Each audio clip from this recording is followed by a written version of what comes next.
వాళ్ళ ప్రార్థనలు అన్నీ కూడానండి ఎప్పుడూ కూడా దేవుడు పిల్లలు బాగుండాలి, దేవుడు పిల్లల కోసమే ప్రార్థన చేశారండి.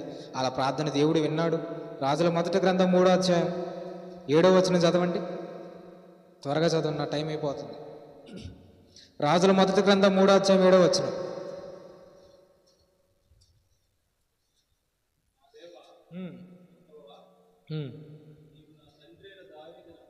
చూడండి, సొలొమోను గారు చేస్తున్న పనివండి దేవుడికి చాలా ఇష్టమైందండి. ఇప్పటిదాకా పైనుంచి మనం ముగ్గురిని చూసాం. ఎవరెవరిని చూసాం?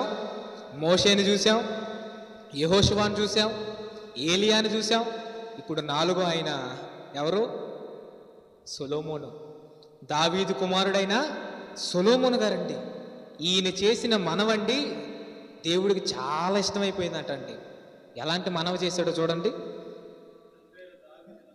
నా తండ్రి అయిన దావీదునకు బదులుగా నీ దాసుడునైన నన్ను రాజుగా నియమించి ఉన్నావు.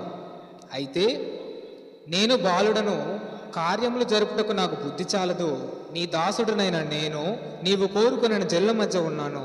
వారు విస్తరించి ఉన్నందున వారిని లెక్కపెట్టుటయు వారి విశాల దేశమును తనిఖీ చేయుటయు అసాధ్యము. ఇంత గొప్పదైన నీ జనమునకు న్యాయము తీర్చగలవాడెవడు?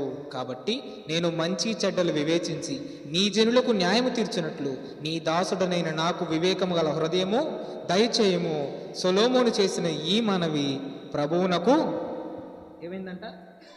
అనుకూలమాయను గనుక అన్నాడండి.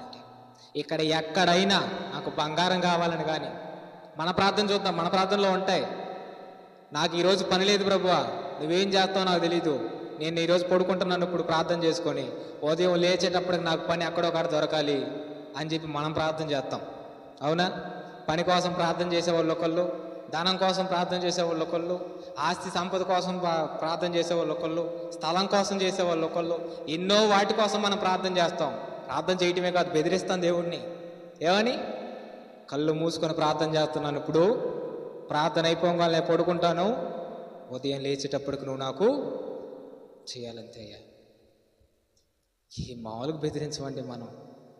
దేవుడు మాత్రం ఏం అనట్లేదని కదా, అదే కోపం వచ్చి అదే మాటను అలా రాకుండా గొంతు నోరు తెరిచినప్పుడే పట్టేస్తే వచ్చిద్దా మాట బయటికి? తెల్లారికి లెగుస్తామా? మరమరాలు పంచేస్తారు మన నెలలో కదండి. చూడండి ఏమంటున్నాడు, చూడండి ఏమంటున్నాడు. అసలు ఏది కూడా తన గురించి అడగలేదు. దేని గురించి అడిగాడు సొలొమోను అంటే, నీ పిల్లల మీద రాజుగా నన్ను పెట్టావు, నీకు చెడ్డ మాట రాకుండా నీ పిల్లలు సుఖంగా సంతోషంగా ఆరోగ్యంగా ఉండినట్లు వాళ్ళని మంచిగా నేను న్యాయం తీర్చాలి, వాళ్ళ కోసం నేను మంచిగా పరిపాలన చేయాలి, నాకు జ్ఞానం దయచేయి అని చెప్పి అడిగాడండి. తన సొంతగా దేన్ని అడగలేదండి. కానీ దేవుడు ఏం చేశాడు తెలుసా? ఆ మనవి దేవుడికి ఇష్టమైందంట. ఇష్టమైనందుకు దేవుడు ఏం చేశాడు చూడండి.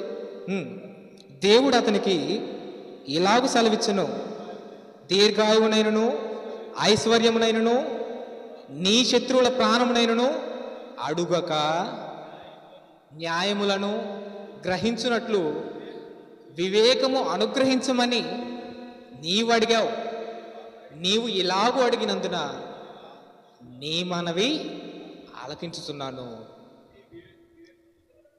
బుద్ధి వివేకముల గల హృదయమును నీకు ఇచ్చుచున్నాను.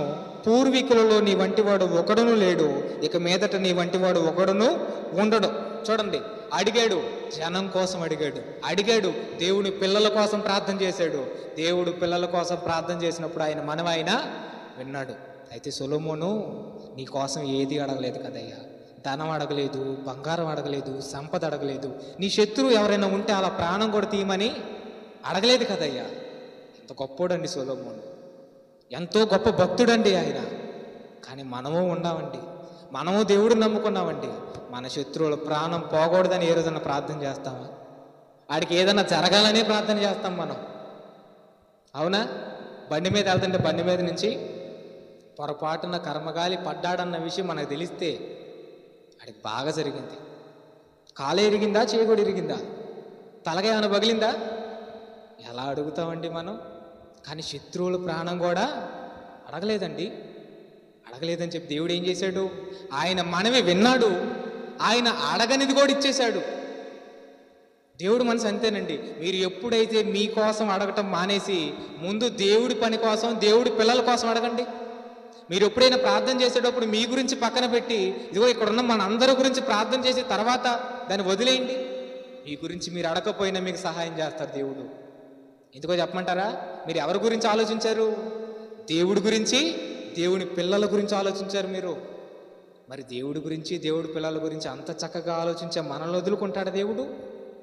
వదులుకోడండి. ఎవరైనా మన గురించి మంచి ఆలోచన కలుగుంటే, వాళ్ళు బాధలో ఉంటే మనం వదులుకుంటామా? ఎవరైనా మన మీద మంచి అభిప్రాయం కలిగి ఉంటే వాళ్ళని వదులుకుంటావా? వదులుకో. అలాంటిది దేవుడి కోసం, దేవుడి పిల్లల కోసం నువ్వు ఆలోచిస్తుంటే నిన్ను, నన్ను, మనందరిని ఎలా వదులుకుంటాడండి దేవుడు?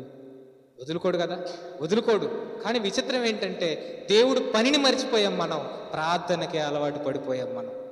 పనిని పక్కన పెట్టేశాం, ప్రార్థనకే అలవాటు పడిపోయాం మనం. పనికి ముందుకు వెళ్ళిపోతున్నాం అడుగు, ప్రార్థనకే ముందు అడుగేస్తున్నాం. ప్రార్థన అంటే కూర్చొని చేసేది, పని అంటే కదలాలి, తిరగాలి, ప్రయాసపడాలి, కష్టపడాలి. యేసుక్రీస్తు వారు కూడా చేశారండి. లోకాసు